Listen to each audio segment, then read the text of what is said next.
So there's been a couple of questions that I've seen on some forums recently about, difficulty in racking some hammer-fired pistols, and I wanted to go ahead and just basically show you a couple of different ways to actually rack the slides on a few different guns. Now, one thing that I will say is none of these guns are stock, so the techniques that I'm going to show you are universal, but they're going to look a little bit easier when I do them, only because I have reduced power springs in pretty much all these guns. Even this guy, which has a reduced power recoil spring, slightly under stock. So take that with a grain of salt. The techniques are sound. They work no matter what. And on top of that, even with the fact that there are reduced power springs in there, the techniques are designed to help you, I should say they're more effective because the factory springs in these guns are generally so heavy. So without further ado, I basically picked this up off of the CZ forums because a lot of guys there were saying that they were having trouble racking the guns. And one of the common themes, let's just safety check this guy real quick, we're clear, no magazine in the gun, was that racking these slides is very hard because there's very little surface area here. And a lot of guys, just pick up the gun and they think that, okay, well, I'm just going to go ahead and, rack the slide in the traditional power stroke method. And you can do that. It does work. But the problem that you run into is that when you've got a heavy, 18 plus pound hammer spring in there, trying to grasp on a little slide and then, power stroke forward is pretty hard. So one of the things that I've found is that when you try and power stroke these slides, one of the things that you can't do with these little midget slides, i.e. CZ platform guns, is you can't really get a lot of meat of your hand on. If you see, I just kind of have my fingertips and a little bit of my palm, which is not really conducive to being able to get a solid grip. Now, the serrations on the gun are fantastic, so you can do it. But one thing that I've decided, through shooting these guns a lot, is that when I do, kind of load and make ready in a match, what I'm going to do is after the magazine is inserted, I will actually roll the gun and I'll pinch using this part of my index finger and the meat of my thumb to pull back, overcome the hammer spring tension, overcome the recoil spring tension, and go ahead and chamber around. Now, if we do a little comparison, I've got very little meat on my palm actually on the gun, and I've got basically just the very tips of my index fingers, and I don't have a lot of control. When you roll the gun to the side and you use essentially the entirety of this portion of the index finger and also the thumb, you're also really utilizing the directional cut of the cocking serrations. So when you go to pull back, you've got a really solid grasp on the gun. The other thing that you'll notice just very minutely is that when I do rack the slide, I am pushing slightly forward, and you can see that my wrist is also locked. So I'm using a push-pull method, and this is very effective for overcoming the hammer spring tension and also the recoil spring.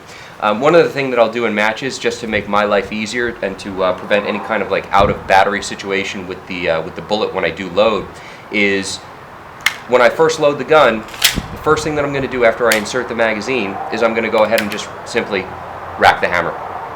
I go ahead and lock the hammer back, and then it's very easy to go ahead and rack the slide all day, every day. So that's a procedure for loading these CZs that I've found really works. Now for me, because I do have a 13 pound, or I think it's an 11 pound recoil spring, I can actually rack from the front. With an 18 pound recoil spring and your factory super heavy hammer spring, the effectiveness of that is going to be pretty difficult, or limited I should say. It's really a lot of spring tension to overcome. So, trying to rack from the front cocking serrations is a little bit harder, but again, if you utilize the technique of using your index finger, the large meaty portion right here, and your thumb with the cocking grooves, you can probably make it happen. But for me, coming over the top and doing a slingshot method is kind of the surefire way to make sure that this happens. So that's a CZ. Obviously on the Glock, this is a Unity Tactical. I don't have a red dot on here right now, so it looks a little bit weird. But on the Glock, since you have a much taller slide, it's a lot easier to get more meat onto the actual slide to go ahead and simply rack it back. So in this situation, with a traditional, Glock or M&P, something that doesn't have the sunk-in slide into the frame, racking the slide over the top is very easy. Racking the slide from the front is also very easy because you really have a lot of surface area here. You can see that my whole thumb is basically on this slide, and I also have the ability, because it's a taller slide, to get the meat of my hand on top to use even more surface area to go ahead and rack it back. So lastly, we've got a Beretta M9, which is, again, actually, believe it or not, from the factory, very easy to rack, because their stock recoil spring strength is only 14 pounds. So you're not dealing with, an 18-pound, 17-pound spring, so it's very easy to actually do. In the case of the Beretta, this is a competition-only gun, so I will only speak from a competition standpoint. The way that I will actually load and make ready with this gun is as follows. Magazine's going to go in. I'll take it out for purposes of demoing since I don't have any snap caps. Magazine's going to go in, and then I'm actually going to rack the hammer, and I'll go ahead and rack from the front. Now, keep in mind, my fingers are nowhere near the muzzle. I'm not covering my hand when I do that. I'm not muzzling myself. Everything is nice and safe. But this allows me to do two things. A, I can view the round going in, and B, I've got very positive control because I'm using the contours of the slide to essentially push back, and I don't have to worry about the safety being knocked on, decocking the gun, or anything like that. Now, in USPSA, load and make ready is as follows. You rack the gun chamber around, and you do have to decock and then holster, because you have to start from a hammer down position. So if I were to come over the top and rack the slide like that and decock the gun, it's not going to be the end of the world. So really no big deal. But one thing I will say is with Berettas, unless you've got like Slim Wilson levers or something from AGW Gunworks, you're probably under stress going to go ahead and rack the slide and end up putting the safety on, decocking the gun, leaving it on safe, which deactivates the trigger. So for me, I'm still working on finding an effective way to kind of tap and rack this gun if I have to. Because I have such light springs in this one, even stock, it wasn't that hard. But from a competition standpoint, because I do have light springs in here, tapping and racking is not so bad if you stay by the front. You just have to watch the potential to pinch yourself by the breech face in the barrel. So for me, tap, rack like that and go is going to work.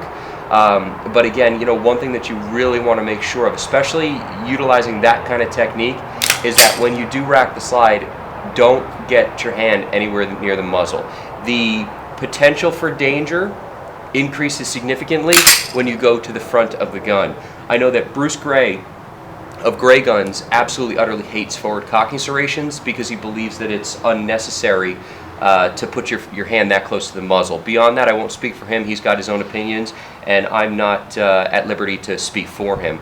But I do know that he's not a fan. So if you are going to operate that way, just make sure that you're nice and safe and that you have practiced that methodology quite frequently to ensure that you're not going to end up blowing your hands off. So ultimately, the best way to really operate a lot of these guns is to essentially come over the top and roll and use a pinch grip with your left hand, reaction hand, whatever you want to call it, and essentially just pull straight back. Now that does fly contrary to the whole, tactical world of gross motor skills where you're, using the gross motor skill of, power stroking the slide and all that kind of fun stuff. But one thing that I will say is that I'm speaking from a competitive standpoint, so I really don't care what goes on in the tactical world.